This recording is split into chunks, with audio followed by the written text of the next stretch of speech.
Các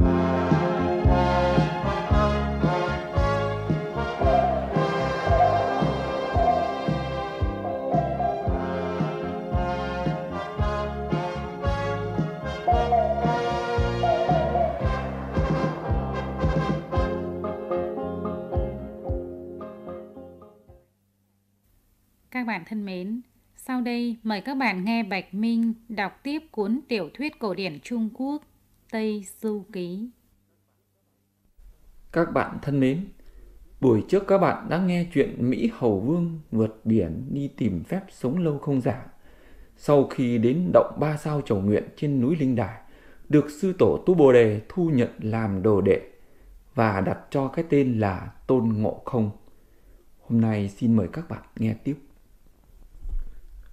Hầu Vương sau khi đặt tên là Tôn Ngộ Không, vui mừng nhảy nhót làm lễ tạ sư tổ. Sư tổ bảo mọi người dẫn Tôn Ngộ Không ra ngoài cửa thứ hai, dạy cho mọi lẽ thưa hỏi đi lại chào lễ. Chúng tiên vâng lệnh đi ra. Ngộ Không ra khỏi cửa lại chào các sư huynh, rồi đến hành lang dọn dẹp chỗ nằm. Sớm ngày hôm sau, cùng các sư huynh học nói năng, học lễ phép, tập viết, thắp hương giảng kinh, bàn phép đạo, ngày nào cũng như ngày nào. Khi nhàn rỗi thì quét sân, cuốc vườn, vun hoa, sửa cây, kiếm củi, gánh nước, việc gì cũng làm, chốc đã 6-7 năm. Một hôm, sư tổ lên đàn họp các tiên lại nghe giảng. Tôn Ngộ Không ngồi nghe giảng, sững đến nỗi gãi tai vuốt má trước mắt luôn không nhịn được, dậm chân múa tay. Sư tổ trông thấy liền gọi lên bảo: "Ngươi ở trong ban sao lại điên rồ như thế? Không nghe ta giảng à?" Con thực để tâm nghe đến những chỗ sư phụ giảng hay quá, vô cùng thích thú, không ngờ lại có những điệu bộ như vậy, xin sư phụ tha tội. Ngươi đã hiểu đoạn kinh hay ư? Ta thử hỏi ngươi đến đây đã bao lâu rồi? Con lú lốc không biết là bao nhiêu ngày tháng nữa, con chỉ nhớ những khi trong bếp không có lửa, thường ra sau núi kiếm củi, thấy trên núi có quả đào chín ngon, 7 lần con đã ăn đào no rồi. Núi ấy là núi đào chín, người đã 7 lần ăn quả đào no, tức là 7 năm rồi. Này, người muốn học đạo gì? Nhờ sư phụ dạy dỗ, cứ là đạo thì con xin học. Trong đạo có 360 môn, môn nào cũng có chính quả, không biết người muốn học môn nào? Tùy sư phụ dạy bảo, con xin dốc lòng nghe theo. Ta dạy cho người phép đạo trong môn chữ thuật. Đạo ở trong môn chữ thuật như thế nào? Đạo trong môn chữ thuật là cầu tiên giáng trần, để bói quẻ cho biết đón điều lành tránh điều dữ. Như thế có được sống lâu không? Không được. Thế thì con không học. Dạy cho ngươi phép đạo trong môn chữ lưu vậy, có được không? Trong môn chữ lưu nghĩa là thế nào? Trong môn chữ lưu là các loại đạo nho, đạo Phật, đạo lão, đạo âm dương, đạo mặc tử, đạo làm thuốc hoặc xem kinh, niệm Phật, lại trời cầu thần giáng thánh. Ngộ Không lại hỏi những môn ấy có sống lâu được không? Sư tổ nói: muốn sống lâu chẳng khác gì trồng cột trong vách. Con là người thực thà, không hiểu nói xa nói xôi, thế nào là trồng cột trong vách?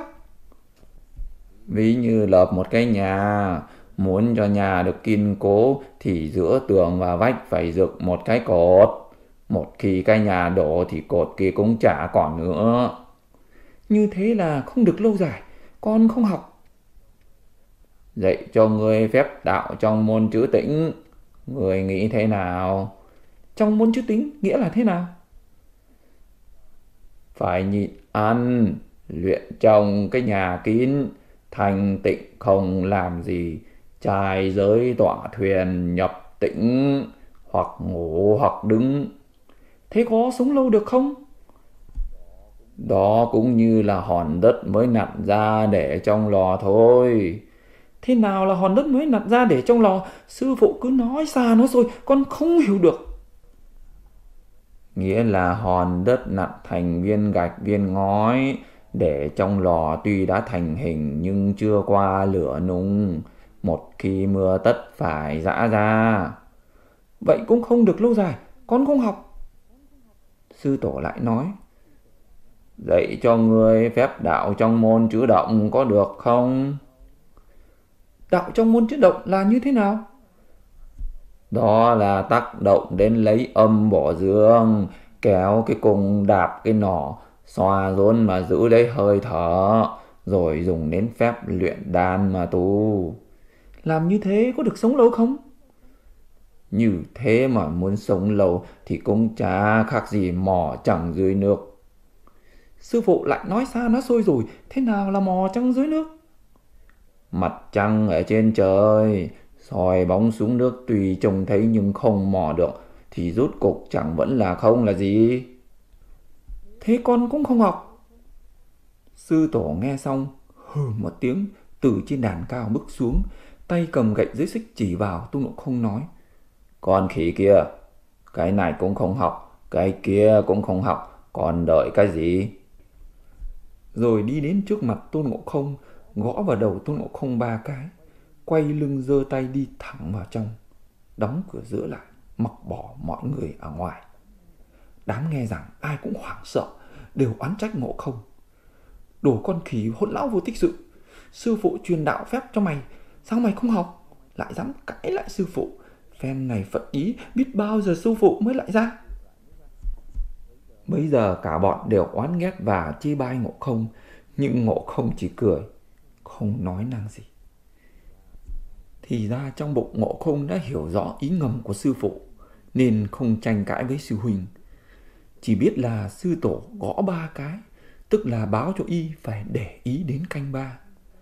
Khoanh tay ra sau lưng đi thẳng vào trong, đóng cửa trước lại, có nghĩa là bảo y đi cửa sau đến, để sư phụ sẽ truyền riêng đạo cho y mà không cho ai biết.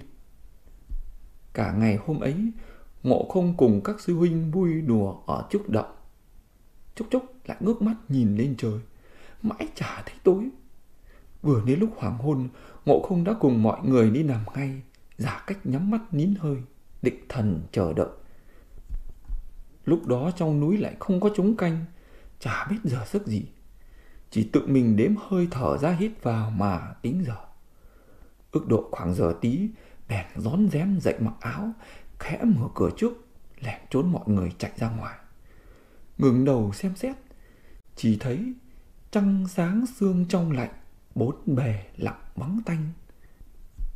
Ngộ Không đi đến cửa sau, thấy cửa khép hờ, mừng thầm nói, quả là sư phụ chủ ý truyền đạo cho ta nên mới để cửa ngỏ thế này. Bèn né mình bước vào, đi thẳng đến trước giường của sư tổ. Thấy sư tổ nằm quay vào trong, Ngộ Không chỉ quỳ đợi trước giường mà không dám đánh động. Một lát sau, sư tổ thức dậy, duỗi thẳng hai chân, ngâm nga nói, thật khó, thật là khó, chữ đạo rất diệu huyền, tu đâu phải chuyện đùa, gặp người tốt mới truyền, nếu không thành uổng công, tốn sức lại thêm phiền. Ngộ Không cất tiếng, bẩm sư phụ, đệ tử quỳ chờ đây đã lâu. Sư tổ nghe rõ tiếng Ngộ Không liền vùng dậy và mặc áo ngồi xếp bằng nói, con khỉ kia, sao không đi ngủ lại đến đây làm gì? Hôm qua ở trước đàn, sư tổ dạy cho con đến canh 3 đi cửa sau đến, sẽ truyền đạo cho con, nên con mới dám đến đây lại sư phụ. Sư tổ mừng thầm nghĩ bụng, thằng này quả là do trời đất sinh ra, nếu không thì sao lại hiểu được câu nói bóng của ta. Ngộ Không lại nói, đây chỉ có một mình đệ tử dám mong sư phụ rủ lòng thương truyền cho con phép đạo trường sinh bất tử, không bao giờ con dám quên ơn sư phụ. Nhà ngươi có duyên nên ta cũng muốn truyền, đã biết được ý câu nói của ta.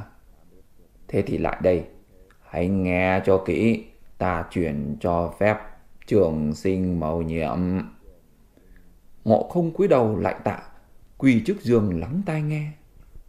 Sư tổ đọc câu quyết, diệu quyết sống lâu là giữ thân, tu chí rèn luyện tâm khí thần, giữ không dò dỉ thêm khỏe mạnh, xua tan tà dục thân trong lành, khổ công luyện đan hưởng ánh trăng.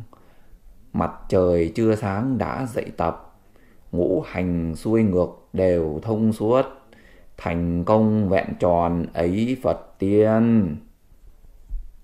Sau đó sư tổ lại nói rõ căn nguyên. Ngộ Không hiểu sâu phép đạo và nhớ hết những câu khẩu quyết, tạ ơn sư tổ ra lối cửa sau. Thấy phía đông trời mới hé sáng, mà phía tây hào quang còn sáng rực, liền dò đường cũ đi về. Nhẹ nhàng đẩy cửa vào, ngồi về chỗ nằm của mình, rồi đập giường ầm ầm. Trời sáng rồi, dậy đi thôi. Mọi người vẫn còn ngủ say, có biết đâu là Ngộ Không đã học được phép tiên. Từ hôm ấy, Ngộ Không vẫn giữ kín việc đó, cứ trước giờ tí sau giờ ngọ, tự điều khiển lấy hơi thở, luyện tập một mình. Sau 3 năm, một hôm sư tổ lại đến bảo tọa giảng đạo phép. Bài giảng là lời phán quyết chung, bài luận là những biểu hiện bên ngoài của con người. Sư tổ chợt hỏi: Ngộ Không đâu? Ngộ Không đến trước mặt quỳ xuống: Đệ tử đây ạ. Người đã tu được đạo gì rồi? Đệ tử gần đây pháp tính hơi thông, căn nguyên cũng dần dần kiên cố.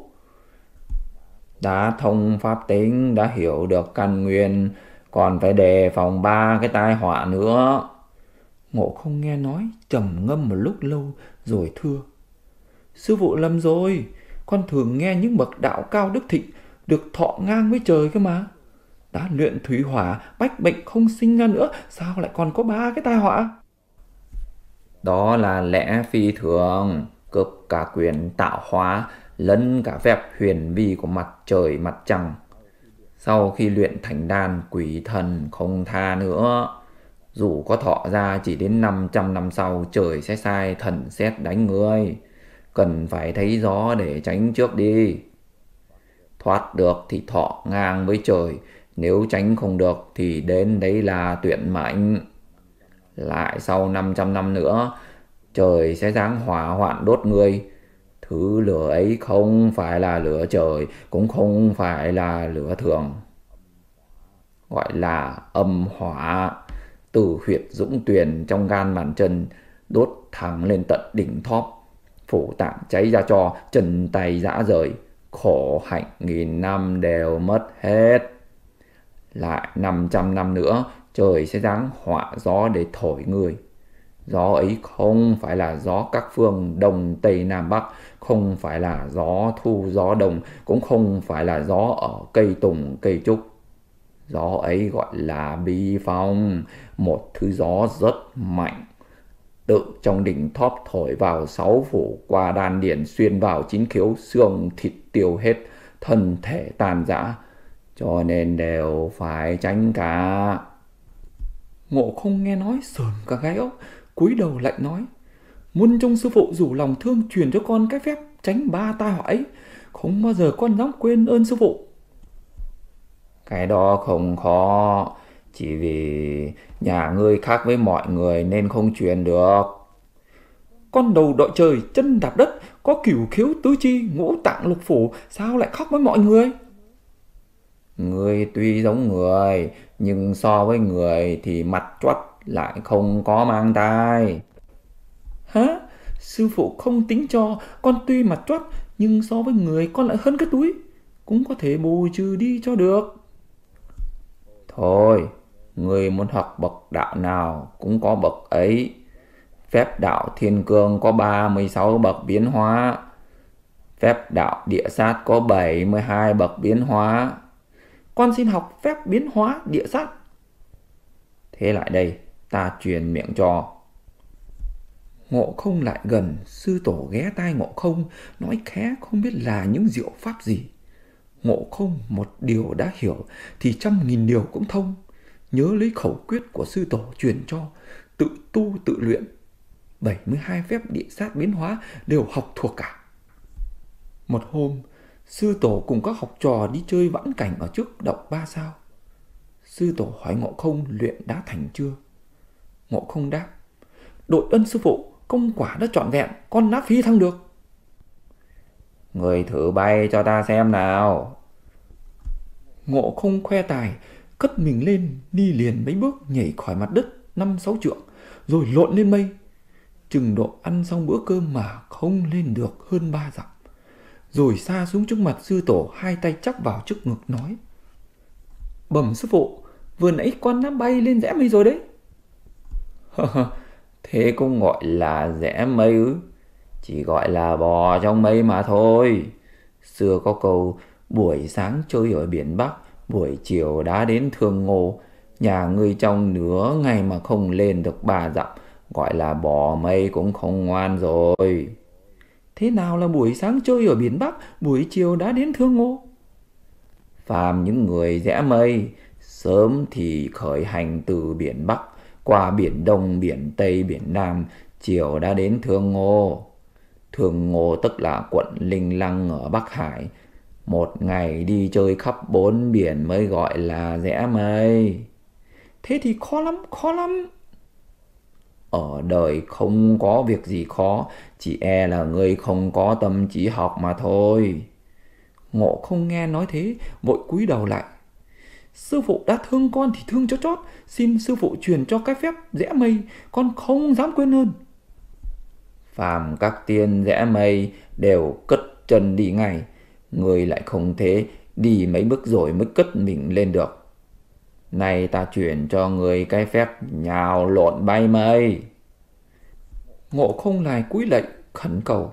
Sư tổ truyền khẩu quyết và nói: phép này khi bấm quyết, niệm chân ngôn rồi thì chắp sát hai cánh tay lại, cất mình nhảy lên ngay. Mỗi một lần nhào lộn là đi được đến 10.800.000 dặm.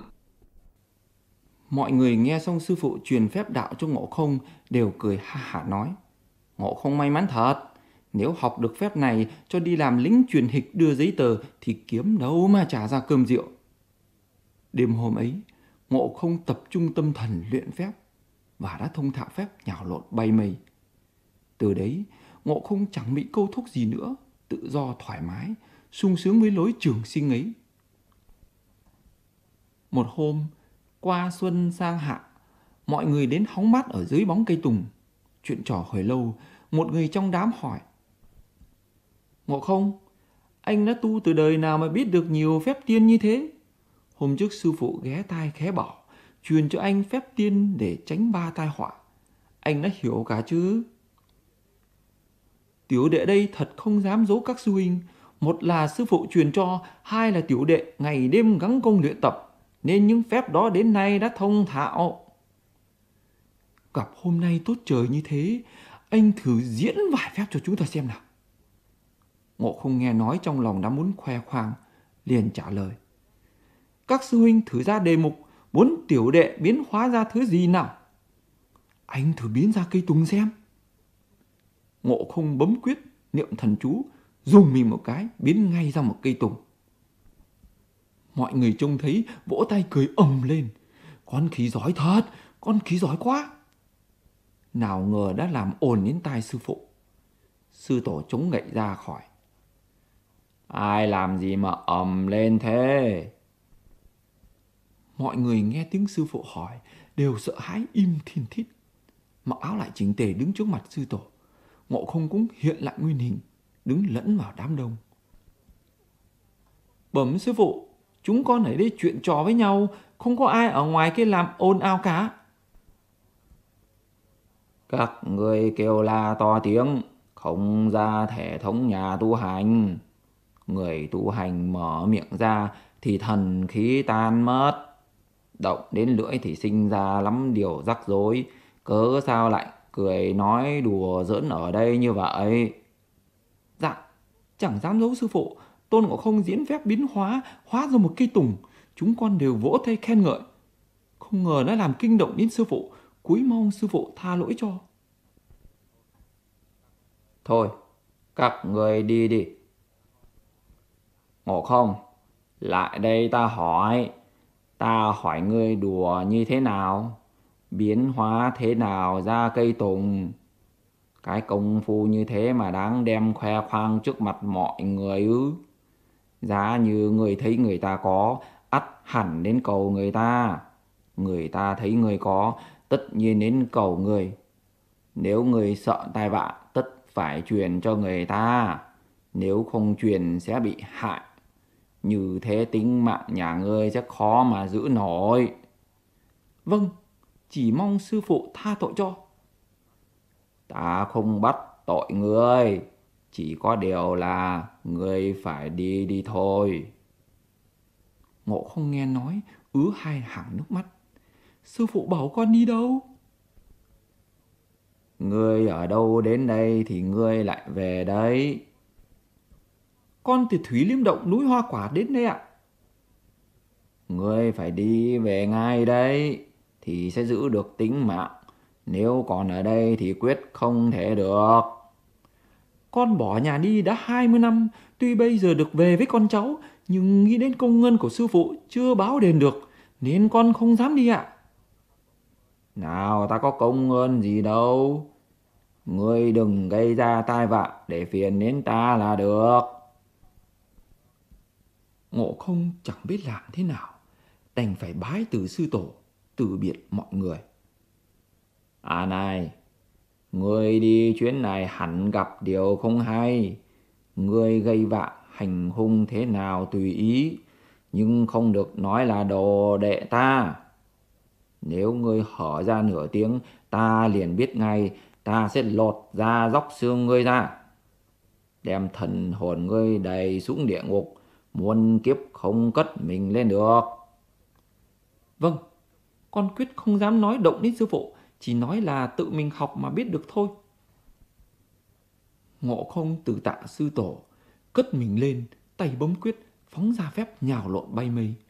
Chỉ trong chốc lát đã thấy núi Hoa Quả, động Thủy Liêm, trong lòng rất sung sướng và hí hửng. Ngộ Không từ trên mây xuống, đến thẳng núi Hoa Quả. Đường đi đã nghe thấy hạc kêu vọng mấy tầng mây xanh, vượn rú lên bi thảm lạ thường. Bèn cất tiếng gọi: "Các con đâu? Ta đã về đây."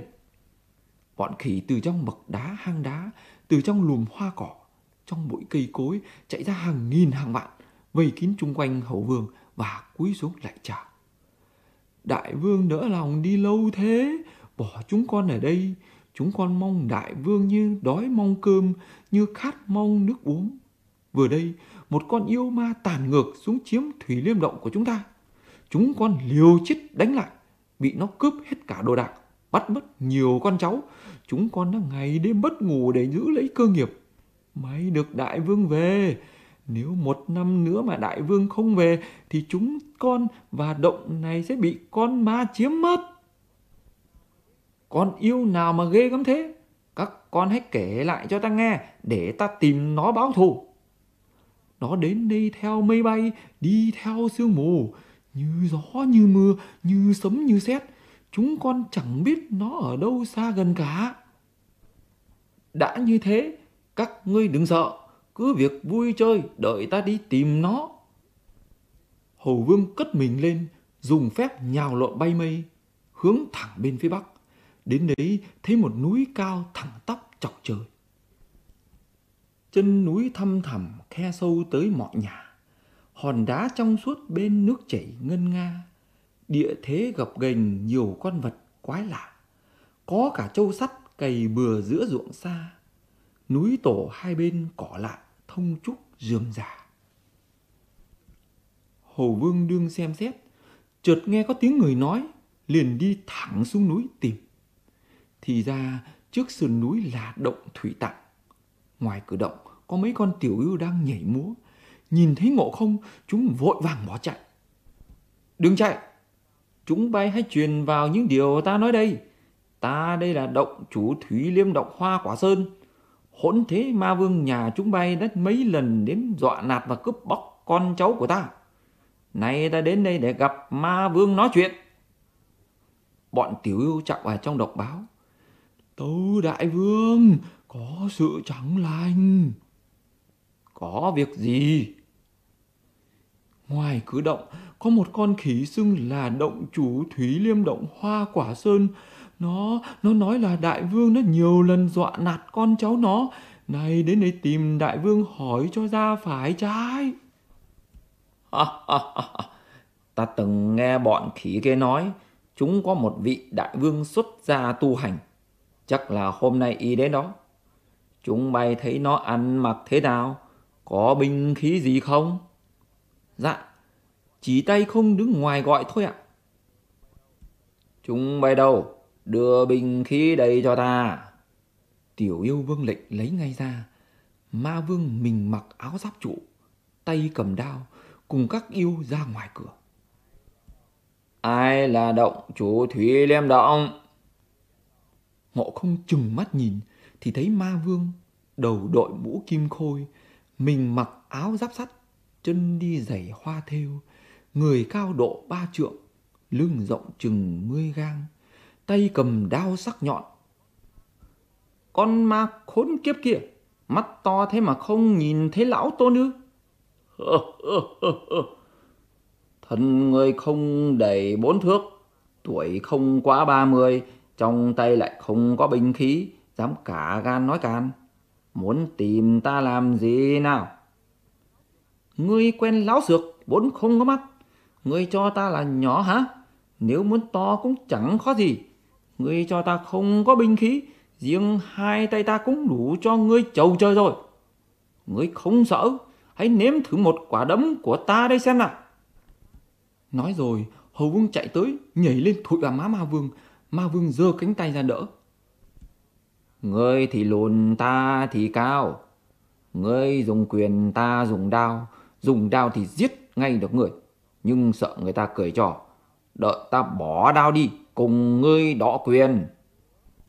Được, anh hùng đấy. Lại đây. Ma vương ra miếng đánh, Ngộ Không tiến đỡ. Hai bên cùng giở miếng ra đón đỡ. Ma vương quyền dài to khùa khoạng, Hầu vương quyền ngắn khỏe nhanh. Ma vương bị Hầu vương đấm vào mặng sườn một cái, túm được quần áo, thụi cho một quả nặng. Ma vương tức quá, vớ luôn cái đao thép bản to, nhằm đúng vào Ngộ Không mà bổ. Ngộ Không mau lẹ né mình một cái, lưỡi dao bổ hụt vào khoảng không. Ngộ Không thấy ma vương hung hãn, bèn dùng phép ngoại, dứt một nắm lông bỏ vào miệng nhai nát, rồi phun lên trời. Hô một tiếng biến, tức thì hóa ra hàng trăm khỉ con xúm xít cả lại. Nguyên Hầu Vương đã học được phép tiên biến hóa thần thông, không phép gì là không biết. Trên mình có 84.000 cái lông, cái nào cũng có thể biến hóa được tùy theo ý muốn. Bọn khỉ con tinh mắt nhanh nhẹn, đao không chém tới, giáo không đâm được. Nhảy đằng trước, lộn đằng sau, vây kín ma vương, nào đấm, nào đánh, nào túm lấy quần áo, nào giữ lấy chân tay, nào đánh vào mắt, nào đấm vào mũi, lôi lên lại hất xuống. Ngộ Không vừa cướp được bản đao của ma vương, gạt bọt khỉ con ra, nhằm giữa đỉnh đầu ma vương chém làm 2 đoạn. Xong, Ngộ Không dẫn bọn khỉ con vào động, đem tất cả bọn yêu tinh lớn nhỏ ra diệt hết. Rồi thu hết lông về, lại trả lại trên mình. Nhưng lại thấy vẫn còn nhiều con khác không thu được. Thì ra đó là những con khỉ bị ma vương bắt từ Thủy Liêm Động đến bữa nọ.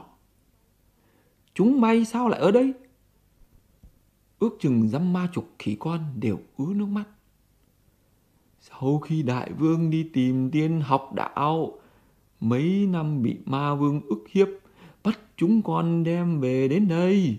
Những đồ vật trong động như chậu đá, bát đá đều bị cướp hết cả. Đã là đồ vật của ta, các ngươi phải thu nhặt lấy. Nói rồi, phóng lửa đốt hết động thủy đằng. Các ngươi hãy theo ta cùng về. Khi chúng con đến đây, chỉ nghe thấy tiếng gió ảo ảo đưa chúng con đi. Chúng con không thuộc đường, về sao được? Đấy là ma vương nó dùng phép, có khó gì đâu. Này ta cũng dở phép cho mà xem. Các ngươi cứ nhắm mắt lại, đừng sợ nghe. Hầu vương bèn niệm thần chú. Bỗng nhiên có một cơn gió to thổi lên đưa đi. Chốc lát từ trên mây hạ xuống. Các con hãy mở mắt ra nào. Vừa đặt chân xuống đất đã nhận ra chính là nhà cũ của mình. Bọn khỉ sướng quá, theo lối cũ chạy về động. Những con khỉ ở trong động đều nhảy ra dắt vào, tất cả sắp hàng lạy tạ hầu vương. Sau đó bày tiệc ăn mừng và hỏi chuyện giết ma vương cứu con cháu. Ngộ Không nói qua một lượt, bọn khỉ đều khen ngợi. Đại vương đi đâu mà học được nhiều phép tiên như thế? Năm nọ ta từ biệt các ngươi, theo sóng lênh đênh trên mặt biển Đông, đến địa giới Tây Châu, đi thẳng vào Nam Châu. Học làm người, rồi tập đi giày này, mặc áo này, long đong khắp nơi, chơi bời 8-9 năm vẫn không học được phép đại. Lại đi qua Tây Hải, tìm hỏi mất nhiều công, may gặp một vị sư tổ truyền cho ta phép trường sinh bất tử, sống ngang với trời. Nay ta đã thành công quá. Chà, thật muôn kiếp khó mà gặp được như thế. Còn nữa, các ngươi phải mừng thêm cho ta nay đã có họ. Đại vương họ gì? Nay ta họ Tôn, pháp danh là Ngộ Không. Hí, thích quá. Đại vương là lão Tôn, chúng con là con cháu họ Tôn. Tôn con, tôn cháu, tôn chất. Một nhà họ Tôn, một nước họ Tôn, một cái tổ họ Tôn đấy. Trong động lại mở tiệc mừng đại vương, nào mâm nào chén, nào rượu dừa, rượu nho, hoa tiên quả tiên. Thực là cả nhà vui vẻ. Suốt cả một họ quy về một gốc, chỉ đợi đưa tên sang sổ tiên. Chuyện về Mỹ Hầu Vương cùng lũ khỉ trong Thủy Liêm Động sẽ tiếp diễn như thế nào? Xin mời các bạn theo dõi tiếp trong buổi sau.